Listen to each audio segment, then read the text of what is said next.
Estiva recebendo e frutificando na sua vida esta palavra. Acredito que o Senhor é Deus para fazer isso nessa noite. O Espírito Santo, Ele está agindo. Lucas, capítulo de número 15, a partir do versículo de número 25.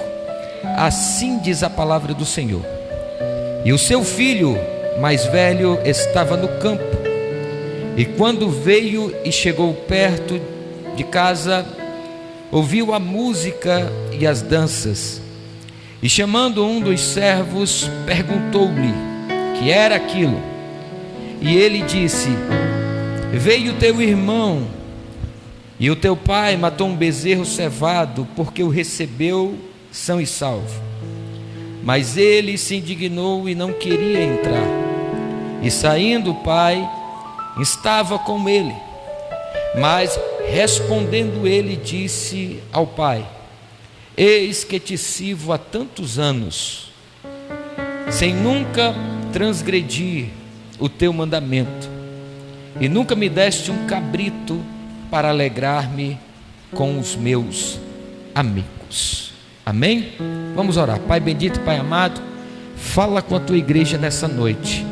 Somos dependentes do teu Espírito e acreditamos, Senhor, que nessa noite o teu Espírito tem uma palavra ao coração de cada homem e cada mulher que nessa noite, Senhor, estão ligados nessa live. Acredito, Senhor, que a tua presença não se limita a tempo físico, a espaço. Acredito, Senhor, que a mesma operação que está acontecendo nessa noite, mediante a minha vida, também está acontecendo sobre a vida do teu filho e da tua filha, nesse lar, nessa casa, sobre esta família. É assim, Deus, que eu já te agradeço, em o nome de Jesus, amém. Glória a Deus. Meus amados, o Evangelho de Lucas, para ser mais preciso, o capítulo de número 15, nos traz alguns ensinamentos que Jesus, Ele passa para aqueles que estão ouvindo, para aqueles que estão ouvindo a sua palavra. A parábola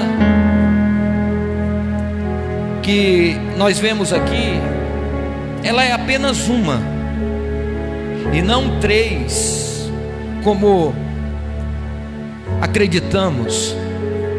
Existem três divisões específicas, mas a parábola é uma só. E Jesus aqui, Ele está mexendo com os sentimentos, mexendo com a cultura da época, mexendo com aqueles que estão ao redor dele. E quem está ao redor dele? Escribas, fariseus, doutores da lei, judeus ortodoxos, homens religiosos, uma cultura pesada. Jesus, Ele um dia falava aos seus discípulos, aqueles que ouviam as suas palavras, os seus ensinamentos, e Ele dizia: eu não vim abolir ou destruir a lei, eu vim cumprir. Jesus, Ele trouxe o caminho da graça, o caminho de uma nova aliança para a humanidade. Todos nós sabemos e conhecemos acerca daquilo que Ele fez por cada um de nós no Calvário. O capítulo de número 15, ele nos traz ensinamentos específicos diante de um ensinamento dado por Cristo na época. Nós temos aqui um capítulo que podemos dizer que a forma de interpretá-lo é de forma alegórica, uma parábola que dentre entre as suas linhas nos traz ensinamentos valiosos. A gente começa a entender que esta parábola ela tem três divisões específicas. A primeira divisão desta parábola vai falar acerca da ovelha perdida. A segunda vai falar da moeda, da dracma. E a terceira, do filho pródigo. Quando olhamos de uma forma mais detalhada dentro dessa perspectiva do ensinamento que Jesus está trazendo, nós começamos a entender algumas lições valiosas que Deus, que Cristo, Ele especifica aqueles que estão ouvindo. E nessa noite não vai ser diferente. Os mesmos ensinamentos, as mesmas lições, nós vamos extrair nessa noite, para que a gente possa compreender aquilo que Jesus está falando ao nosso coração. Em primeiro lugar, nós vamos ver a primeira divisão da parábola, quando Cristo começa a falar da ovelha perdida, uma criatura que dentro de uma perspectiva natural não tinha inteligência, mas valia mais que se esperava, porque o pastor, ele deixa as 99 e vai atrás de uma. Preste atenção, olhe o valor que aquela ovelha, ela tinha diante do seu pastor. Segundo, a moeda, também dentro de uma perspectiva objetiva, nós vamos ver uma moeda que é um objeto sem vida, e esse objeto sem vida valia muito para a sua proprietária, a ponto dela fazer uma limpeza em toda a casa e retirar e procurar nas brechas, nos cantos, aquela moeda que se perdeu. O terceiro, ou a terceira divisão, nós vamos ver Jesus falando do filho pródigo, que desprezara o pai quando pediu a sua herança antes do tempo, mas não tinha ideia de como era tão amado pelo seu pai. Esses valores nós começamos a compreender. E preste atenção, porque quando começamos a analisar acerca da parábola e entramos de forma objetiva e peculiar em cada divisão da parábola, nós começamos a identificar, além dos valores que eles traziam e não sabiam, as condições que eles tinham diante das suas ações. Preste atenção, a ovelha, ela se perde por causa dos seus atos, por causa das suas ações. Ela se afasta do aprisco, ela se afasta das outras ovelhas. Veja o texto não vai dizer que aquela ovelha é afugentada, mas a ovelha se perde. Deixa eu abrir um parênteses. Aqui nós tiramos um ensinamento, que eu, você, todos nós estamos perdidos pelas nossas ações, quando não conhecemos a Cristo. As nossas ações indicam os nossos erros, as nossas falhas. A Bíblia vai dizer que Elias, ele propaga aos céus, profetizando pela sua palavra. Ele diz: segundo a minha palavra não chove em Israel.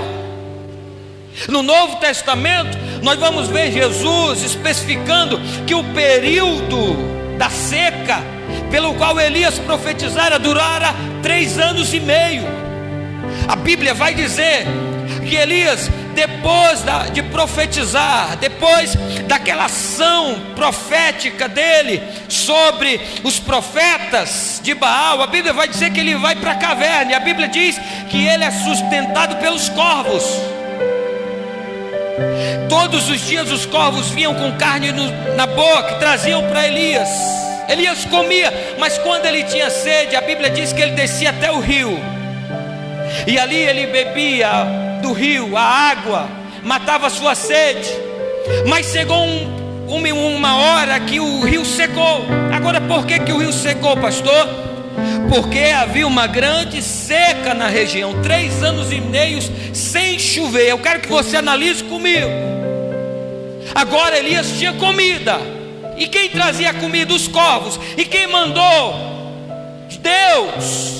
Mas quando a água acabou, Deus não mandou mais água para Elias. Elias teve que aguentar a sede, porque o rio estava seco. Aí você vai me dizer: pastor, mas Deus disse para Elias: Elias, desce agora a Sarepta e vai à casa de uma viúva, porque ela vai te sustentar. Amém. Mas eu quero que você entenda uma coisa: Deus, Ele poderia providenciar água para Elias, mas não providenciou. Agora, por que Ele não providenciou? Porque Elias agora estava pagando pelas ações dele. Que ações, pastor? Ele orou para que não chovesse. Se não chovesse, não tinha água. Agora ele estava com sede. Deus poderia dar, mas o que eu vejo aqui? Deus está dizendo para Elias: Elias, quem mandou você profetizar que não haveria chuva em Israel? Você está entendendo? A primeira questão aqui da divisão da parábola, quando se fala a respeito da ovelha, nós começamos a entender que a condição era essa: ela estava perdida pelas suas ações. Nós estamos perdidos quando não conhecemos a Cristo pelas nossas ações. E eu quero ser bem enfático agora e abrir um parênteses e te dizer: as tuas ações, a partir do momento que você conhece a Cristo, tem que ser dirigida por Ele. Você não pode ter ações vindas do seu coração, da sua vontade. Agora quem está falando é Cristo. Paulo vai afirmar e vai dizer assim: eu não vivo mais em mim, mas Cristo vive em mim. As ações que eu tenho agora são mediante a minha direção. Que direção? Que está vindo através do Espírito Santo na minha vida. É o Espírito Santo que me direciona agora. Segunda condição: a moeda. A moeda, um objeto sem vida, mas que valia muito para sua possuidora. A condição da moeda era essa: ela não tinha vida, ela não tinha vida própria. A condição dessa moeda nos mostra aqui como ensinamento, na segunda divisão da parábola, que somos sem vida espiritualmente por natureza. E quando temos vida, pastor? Quando temos Jesus, o Espírito Santo na nossa vida. Quando não temos vida, nós vivemos como Paulo antes da conversão. Vivemos cegos. A Bíblia diz que quando Jesus aparece para Paulo, e para a gente ser bem analítico na ação de Jesus sobre ele, nós vamos entender que Deus, Jesus, estava trazendo para ele uma transformação. A Bíblia diz que ele vai à casa de um homem e ali fica por alguns dias. E a Bíblia diz que ele tem escama nos olhos. Aquela palavra escamas representa uma cegueira espiritual. Deus estava fazendo uma transformação. Em outras palavras, Jesus estava transformando Paulo. Quando Ananias foi até Paulo e ele ora, a Bíblia diz que as escamas caíram dos olhos de Paulo e ele foi batizado. O Espírito Santo se apoderou de Paulo e agora ele não estava mais cego espiritualmente, ele conseguia ver aquilo que ele não via antes. Somos sem vida espiritual por natureza. A terceira divisão da parábola vai falar do filho. O filho que desprezou o pai quando pediu a herança antes do tempo, mas não sabia ele que ele era o mais amado pelo pai. A condição do filho era: estava perdido por escolha própria. Ele não foi levado ao erro. Ninguém aconselhou ele a sair de casa. A Bíblia diz que ele chega para o pai e pede a sua herança e vai. Estava perdido por escolha. Quantos aí não estão perdidos por escolha? Porque ainda não aceitaram esse pai que ama de verdade. Esse pai que ama de forma incondicional. Ele desprezou o pai. Quando não aceitamos a Cristo na nossa vida de forma incondicional, nós desprezamos o pai. Quando não temos uma mudança total na nossa vida, nós desprezamos o Pai. Você vai dizer: pastor, mas a mudança é gradual. Eu não estou falando essa questão. A questão que eu falo aqui é abraçar a graça, é tomar posse, é se arrepender e viver para Cristo. Então nós vemos aqui que a ovelha, ela vivia uma vida miserável por estar perdida, sozinha, com frio, ferida, abandonada. É o que ganhamos quando nos perdemos pelas nossas ações. A moeda estava sem sensibilidade, ela era insensível à situação. Por quê? Porque ela não tinha vida. Quando não temos vida, somos insensíveis ao poder do Espírito Santo. Terceiro, ele está desprezando o Pai. E desprezar aqui é remorso, porque não é um arrependimento verdadeiro. Então, quando desprezamos o Pai, provocamos em nossa vida remorso. Por quê, pastor? Porque pecamos, temos remorso e repetimos o pecado. Continuamos vivendo no pecado, porque remorso é isso, é não fazer dentro da sua mente, mas depois praticar. Arrependimento não, arrependimento é você se arrepender e jamais, de novo, nunca mais praticar.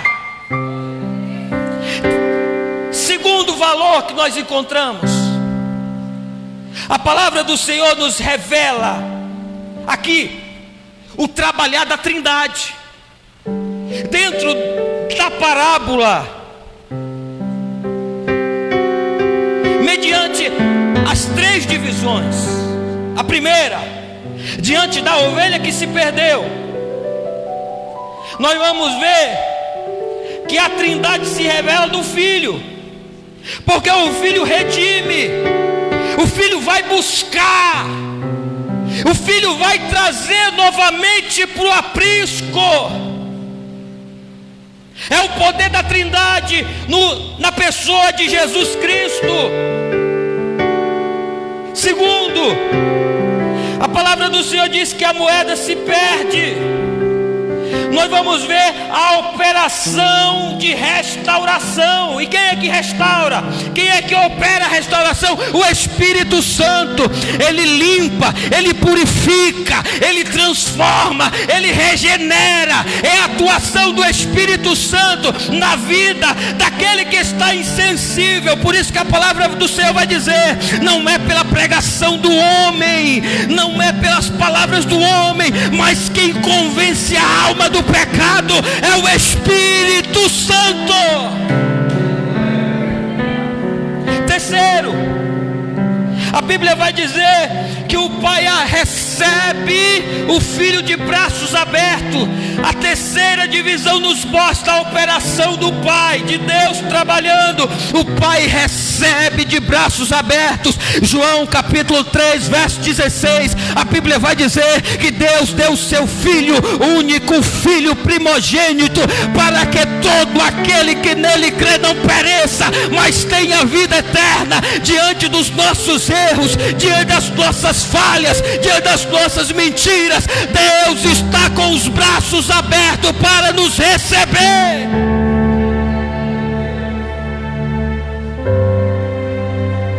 Aleluia. Deus se revela abraçando a humanidade, abraçando a minha vida e a sua vida. Mas eu quero que você atente comigo. Versículo de número 25. A palavra do Senhor vai dizer que o filho que estava perdido e o pai abraça, porque essa foi a palavra que lemos. Diante de todo o fato da Trindade está trabalhando diante das ovelhas, desculpa, da ovelha, da moeda e do filho. Mas no versículo 25, existe um personagem também, escondido entre as entrelinhas, o irmão do filho pródigo. E nós vamos ver alguns ensinamentos sobre a vida desse homem, sobre a vida desse jovem. Todos nós conhecemos a história do filho pródigo, quando ele pede a herança antes do tempo, ele vai, se perde, ele se arrepende e volta. Agora o pai recebe de braços abertos. A Bíblia vai dizer que o pai, ele faz uma festa para o filho.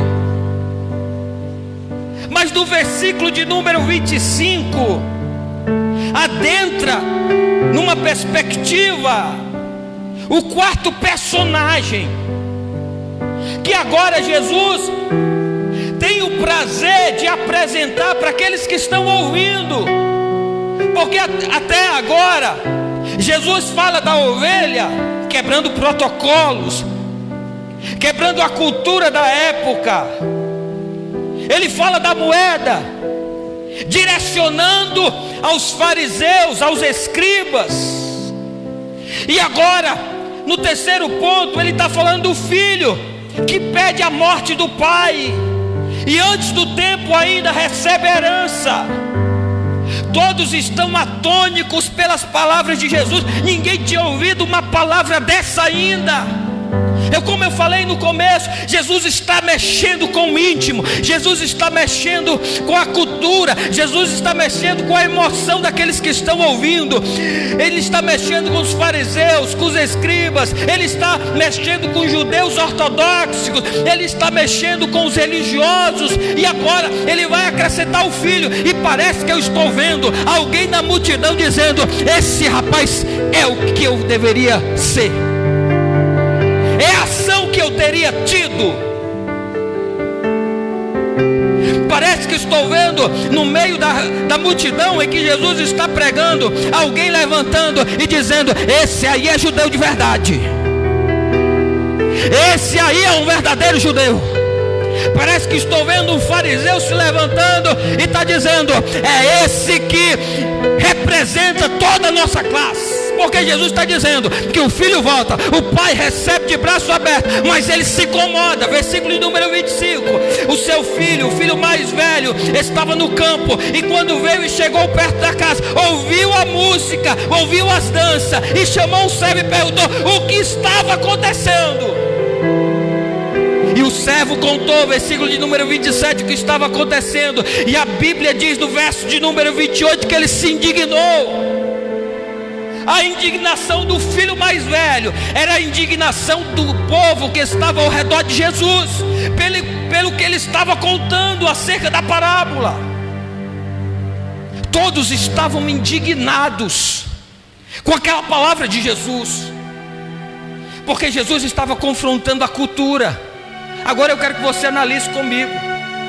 Uma ovelha que se perde pelas suas ações, a lei dizia que se vai pelas ações, o problema é dele, ele vai arcar com as suas consequências. Segundo, a moeda que se perde sem vida, e a mulher limpa, faz tudo, todo o processo dentro da casa. Ele está batendo de frente com os fariseus. Ele está dizendo: na casa do Senhor tem muita gente assim, que serve, mas não tem vida com Deus. O terceiro, ele vai dizer que o filho pede herança antes do tempo. Está mexendo com toda a classe. Quem diria um filho pedir herança antes do tempo, pedir a morte do próprio pai? Não era lícito aquilo, ele estava em maldição. E agora, quando Jesus começa a falar do filho mais velho, ele começa a entrar em uma situação que parece favorável aos que estavam ali. Mas eu quero que você entenda uma coisa. Versículo 25, a Bíblia vai dizer que o filho, ele chega diante da casa e vê as danças, vê a música. Verso 26, ele chama o servo, e agora ele pergunta para o servo o que estava acontecendo. E o servo vai dizer: veio o teu irmão, veio o teu irmão e o teu pai matou um bezerro cevado, porque o recebeu são e salvo. E verso 28, mas ele se indignou. Presta atenção, meu irmão. Aquele menino, ele está indignado pela vitória do próximo, pela vitória do seu irmão. Eu quero que você analise junto comigo. E preste atenção, tudo o que acontece ele só sabe depois. A Bíblia diz que ele estava no campo. E quando ele chega, ele sabe pelo ouvido de outras pessoas. Agora vamos lá, quem é que avisa ele? O servo. Por que ele não vai até o pai e pergunta? O servo é mais íntimo do que o pai?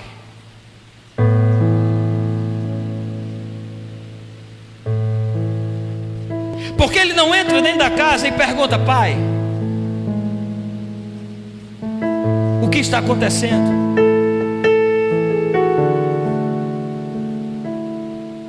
Se ele, no versículo de número 29, ele diz para o pai: pai, sempre estive perto do Senhor, mas o Senhor nunca me desse um cabrito. Olha o que a palavra do Senhor nos revela aqui. Aquele homem, aquele rapaz estava dizendo, em outras palavras, que a aproximação que ele tinha com o pai não era tão grande assim, a intimidade.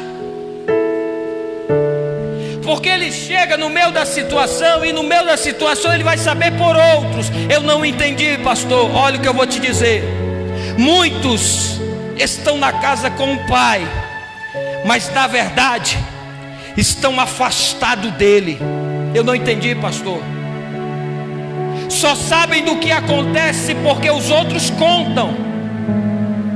Ele nunca sabe na íntegra o que está acontecendo. A Bíblia diz que quando ele chega em casa, a festa já está acontecendo.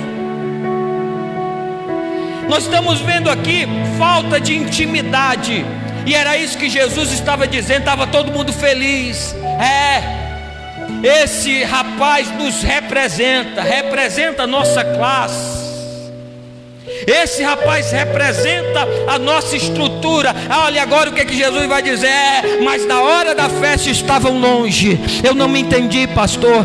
Na operação do Espírito Santo, na festividade do poder de Deus, nunca estão presentes, estão afastados da casa. A Bíblia diz que ele não entra na casa. O pai precisa sair da casa para falar com ele. Não entendi, pastor. Aleluia. É aqueles que estão diante do pai, mas não tem uma intimidade com ele, não tem uma intimidade, estão afastados. Deixa eu dizer uma coisa para você. Eu quero que você saiba de uma coisa: no momento que a festa, que a operação de Deus começar, eu quero te convidar, esteja dentro da casa. A Bíblia diz que Eliseu olha para a viúva e diz: pega os vasos, entra na casa e fecha a porta. Não entendi, pastor. Eu quero que você saiba de uma coisa: os vizinhos estavam do lado de fora, talvez perguntando o que está acontecendo, por que ela pediu tantos vasos. Alguma coisa estava acontecendo, mas só sabe, aleluia, os mistérios, aleluia, quem está dentro da casa, quem tem intimidade com a casa, quem tem intimidade com Deus, aleluia. A porta se fecha, o mistério acontece, mas a intimidade gera na sua vida o conhecimento do mistério. Pastor, eu não entendi. Deixa eu revelar algo para você nessa noite. Você quer receber o mistério, você quer receber a revelação, você quer ver o poder, você quer ver a glória. Seja íntimo da casa, esteja dentro da casa, porque dentro da casa será revelado o coração de Deus, a manifestação da sua glória. Seja íntimo dele, esteja dentro da casa, receba a glória e a festividade de Deus na tua vida.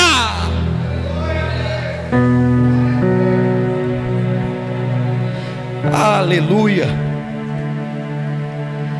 Versículo de número 28. Olha o que é que ele diz. Mas ele se indignou e não queria entrar. A Bíblia diz assim, ó: e saindo o pai insistia com ele. Para quê? Para entrar. Verso de número 28. O que estava acontecendo dentro da casa? Uma festa. E por que era a festa? Porque o irmão que estava perdido voltou. Escuta essa porque é forte. O que estava acontecendo na casa? Uma festa. E a festa era por quê? Porque aquele que estava perdido voltou. Agora eu te pergunto: o filho que voltou recebeu o que merecia? Diga assim: não. Vou repetir. O filho que voltou recebeu o que merecia? Diga: não.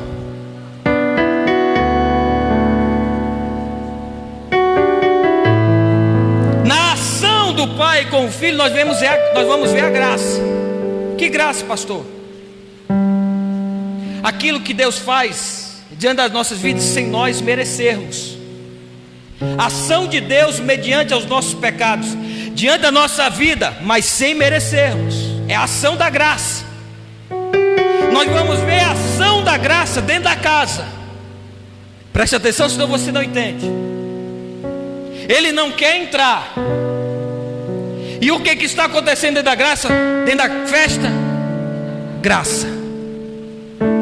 Dentro da casa está acontecendo a festa. E a festa é mediante a graça. Favor imerecido do pai para com o filho. Se ele não entra, então ele não abraça a graça. Ele não quer a graça. A Bíblia diz no versículo 28 que ele se indignou. Ele bateu o pé: eu não quero. O que é graça? Favor imerecido. Deixa eu dizer uma coisa para você. Nem sempre o que queremos é o que recebemos. E às vezes o que recebemos e achamos pequeno é a graça de Deus sobre a nossa vida. Eu não entendi ainda, pastor. Vou explicar para você. Você ora, pede, a porta abre, mas não é que tu quer. Mas a porta foi aberta. Aí Deus está te dizendo: recebe a graça. Você não merece, mas eu estou te dando. Você está entendendo? Ele é aquela pessoa que não recebe a graça de Deus, porque é pequena, porque não é do jeito dele.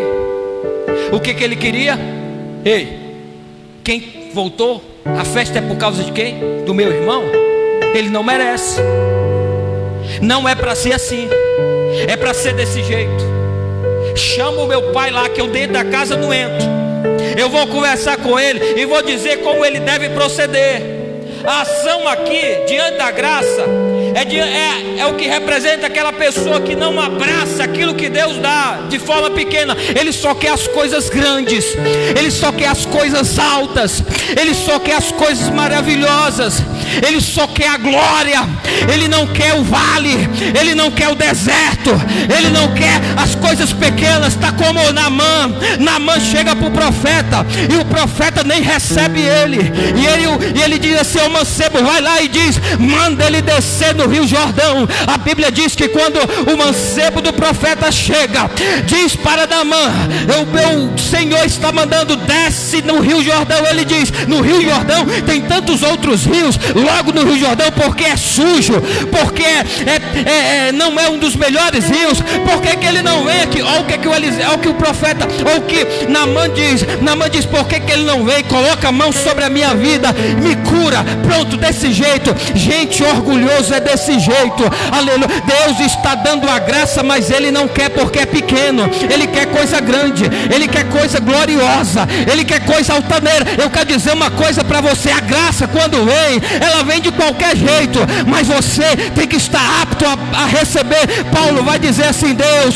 só a tua graça me basta, Senhor, só a tua graça me basta. Receba a graça de Deus sobre a tua vida, mediante o tamanho. Pastor, mas não é isso que eu quero. Não queira saber se é isso ou aquilo. Receba de Deus. Se está vindo de Deus, a melhor coisa para a tua vida é a graça, favor imerecido. Você não merece, mas receba, abraça, em nome de Jesus. Abraça a graça, receba.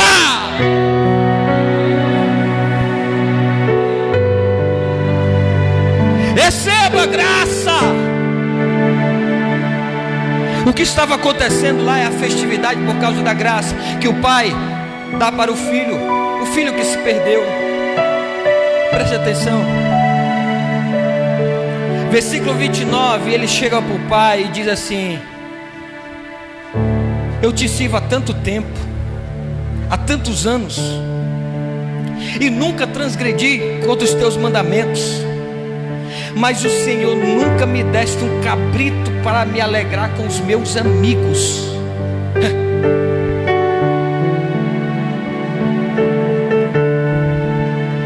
Olha o que Jesus está dizendo, irmãos. Além do filho se indignar diante da ação do pai, se indignar diante da salvação do irmão, ele ainda diz para o pai: pai, o Senhor nunca me deu um cabrito para me alegrar com os meus amigos. Aí você vai dizer: pastor, e o que tem isso a ver? Aí eu vou te perguntar: quem é que estava dentro da casa se alegrando com o filho que se perdeu? Repita comigo: o pai.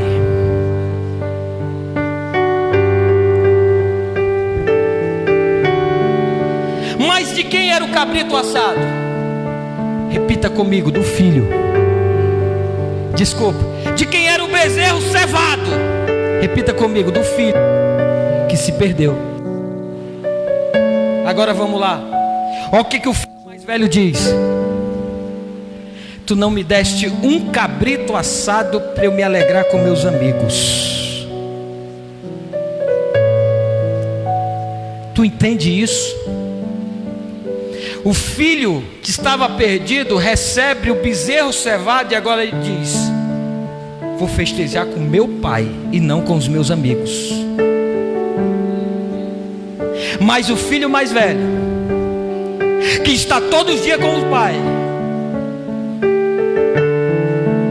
ele diz para o pai: pai, me dá um cabrito para eu me festejar com os meus amigos. Eu ainda não entendi.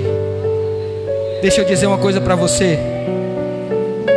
Sabe o que ele queria? Ele queria gozar com os amigos e não com o pai.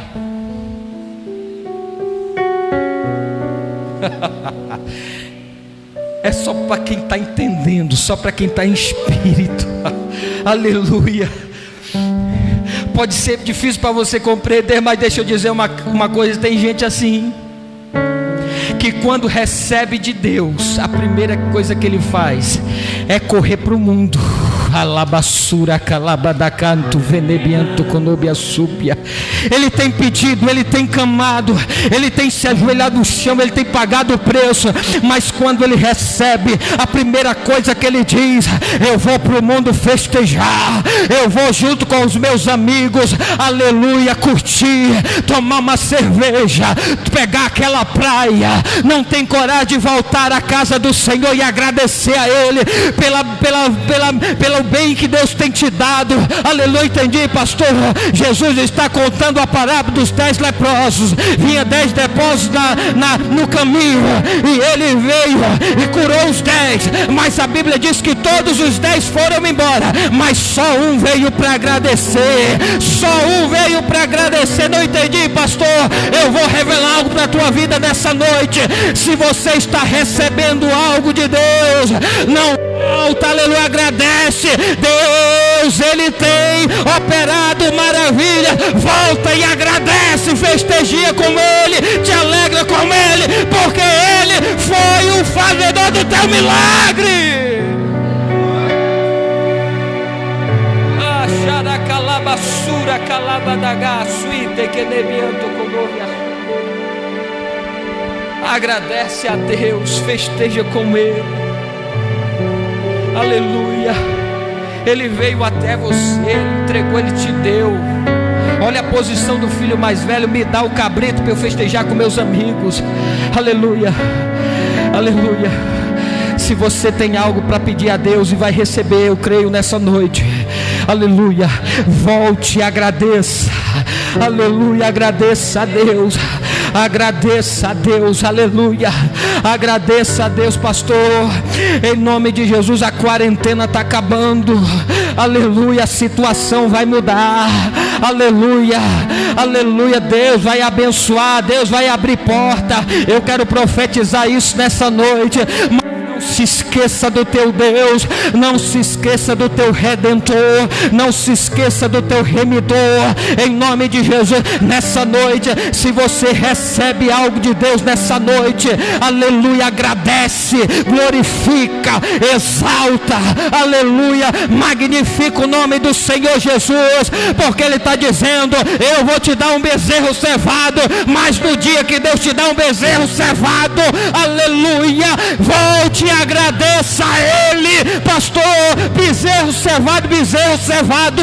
A Bíblia diz que o pai, quando viu o filho, ele correu, abraçou, beijou, olhou para os criados e disse: trazei o bezerro cevado.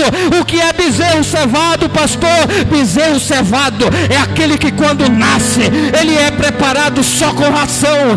Não é qualquer bezerro. O que foi que aconteceu, pastor? Quando o filho se perdeu, ele disse: é este bezerro aqui pequenininho, começa a dar ração para ele, porque quando meu filho voltar, que eu sei que ele voltará, aleluia, nós iremos festejar com esse bezerro. Não entendi, pastor. A tua bênção, o teu milagre está sendo preparado por Deus. O teu milagre, a tua bênção está sendo preparada por Deus. Na hora certa, Ele vai dizer assim: trazei o bezerro cevado para o meu filho, para minha filha, agora.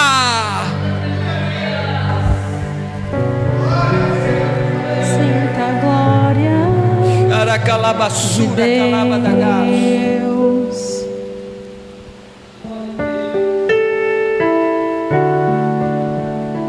Não te detenhas se as lágrimas rolarem e as batidas do teu coração acelerarem. Te prepara para receber o bezerro cevado. No secreto, Deus tem preparado o teu bezerro cevado. O lugar que ninguém você vai fazer festa, aleluia. Se tem alguém do seu lado aí, pega na mão dele. Arabassura calabadaga suite que nebianto conovia súbia. E começa a profetizar: vamos fazer festa. Você que está com a sua família reunida, olhe para cada um e diga: nessa casa vai ter festa. Nessa casa vai ter festa. Nessa casa vai ter festa. Aleluia. Diga isso, profetize: na minha vida vai ter festa. Na minha vida vai ter festa. Na minha vida vai ter festa. Comece a profetizar isso. Comece a profetizar isso. Na minha vida vai ter festa. Na minha vai ter festa. Na minha vida, a vida da minha família vai ter festa. Nessa noite recebemos a graça. Nessa noite festejamos com o Pai. Nessa noite nos alegramos, aleluia, com o Pai. Nessa noite recebemos o cevado, o bezerro cevado. Levante a sua mão. Eu quero profetizar algo sobre a sua vida. O bezerro que foi preparado para a tua vida, nessa noite chegou. O bezerro que foi preparado nessa vida, aleluia, para a tua vida chegou. Levante a sua mão, levante a sua mão. Receba o bezerro cevado. Vai ter festa nessa situação que você está passando. Vai ter festa nesse problema. Vai ter festa nessa luta. Vai ter festa nesse obstáculo. Aleluia.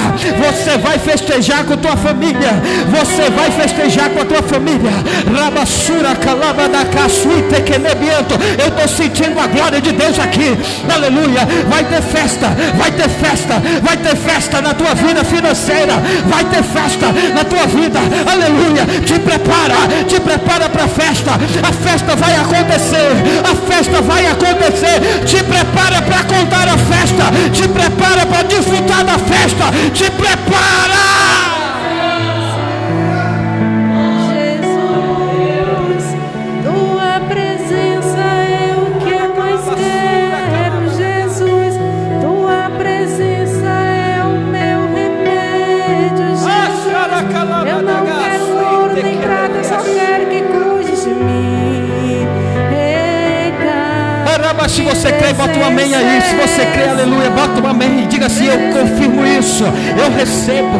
Aleluia. Se você quer isso, glória, da glória. Deixa eu contar um segredo para você, meu irmão. Quando a festa começar, convida o pastor. Eu vou estar aí com você. Eu vou estar festejando com você. Eu vou estar me alegrando com você. Aleluia. Quando a festa começar, aleluia, liga para o pastor que eu vou estar aqui. Eu quero participar da tua festa.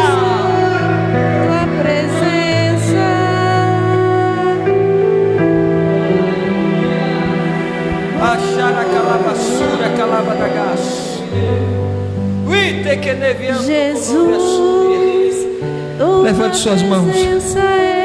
Santo e eterno Deus, nessa noite cremos, Pai.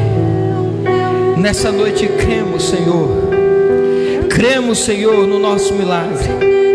Cremos na nossa bênção. Cremos no que o Senhor irá fazer. Cremos, Deus. Tomamos posse diante da vida do teu filho, diante da vida da tua filha, Senhor. Nós cremos nessa noite, aleluia. Cremos nessa noite. O Senhor está fazendo o melhor pela vida desse homem, desta mulher. O Senhor está fazendo o melhor pela vida deste homem, pela vida desta mulher. Temos a certeza, aleluia, do nosso milagre. Aleluia. Temos a certeza, aleluia, do nosso milagre. Temos a certeza, aleluia. E profetizamos festa, profetizamos festividade na nossa vida, festividade na vida da nossa família, festividade, aleluia, na nossa vida familiar, na nossa casa, no nosso lar, em nome de Jesus. Se você crê nisso, diga amém e dá uma salva de palma para Jesus. Aleluia, glória a Deus.